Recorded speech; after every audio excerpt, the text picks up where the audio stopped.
আমলকি একাদশী বা রঙ্গভরি একাদশী। একাদশী তিথি ভগবান শ্রী বিষ্ণুর উপাসনার জন্য নিবেদিত। এই দিন ভগবান শ্রী বিষ্ণুর সাথে মাতা লক্ষ্মী দেবীরও পুজো করা হয়। 2024 সালের মার্চ মাসের 20 তারিখে বা ফাল্গুন মাসের 6 তারিখের একাদশী আমলকি একাদশী বা রঙ্গভরি একাদশী নামে প্রসিদ্ধ। একাদশী শুরু 20 মার্চ রাত 12:21 এবং একাদশী শেষ 21 মার্চ রাত 2:22। শিবরাত্রি ও দোল পূর্ণিমার মাঝামাঝি সময়ে আমলকি বা রঙ্গভরি একাদশী তিথি উদযাপিত হয়। কথিত আছে, শিব পার্বতীর বিবাহের পর ফাল্গুন মাসের শুক্লপক্ষের একাদশীতে তাঁরা কাশী শহরে আসেন এবং একটি পালকিতে চড়ে কাশী শহর ভ্রমণের জন্য বের হন। সেই সময় ভক্তরা দেবাদিদেব মহাদেব এবং দেবী মাতা পার্বতীকে রং দিয়ে স্বাগত জানান। সেই থেকে প্রতি বছর ফাল্গুন মাসের শুক্লপক্ষের একাদশীতে পালিত হয় রঙ্গভরি একাদশী।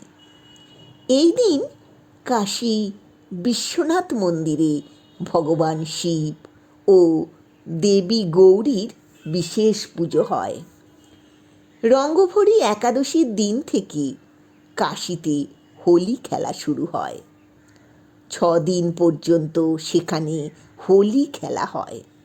রঙ্গভরি একাদশী তিথিতে পুজোর সময় ভগবান শিব ও দেবী পার্বতীকে আবির নিবেদন করা হয়। রঙ্গভরি একাদশীকে আমলকি একাদশীও বলা হয়। এই দিন ভগবান শ্রী বিষ্ণু মাতা লক্ষ্মী দেবীর সাথে আমলকি গাছেরও পুজো করা হয়। পুরাণের কাহিনী অনুসারে ভগবান শ্রী বিষ্ণুর নাভি থেকে পিতামহ ব্রহ্মার জন্ম হয়েছিল। ভগবান শ্রী বিষ্ণুকে জানার জন্যে পিতামহ ব্রহ্মা ঘোর তপস্যা করেছিলেন। ভগবান শ্রী বিষ্ণু ব্রহ্মার তপস্যায় খুশি হয়ে প্রকট হয়েছিলেন। ভগবান শ্রী বিষ্ণুকে দেখে ব্রহ্মার চোখ দিয়ে আনন্দাশ্রু ঝরে পড়ে।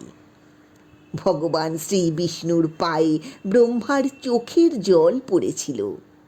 সেখান থেকেই আমলকি গাছের উৎপত্তি হয়েছিল।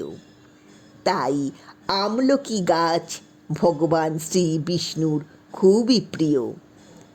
বিশ্বাস করা হয়, আমলা গাছের প্রতিটি অঙ্গে বিরাজ করেন ভগবান। ভগবান শ্রী বিষ্ণুর প্রণাম মন্ত্র হল ওম নমঃ ভগবতে বাসুদেবায় নমঃ। একাদশীর দিন সাত্ত্বিক খাবার গ্রহণ করা উচিত।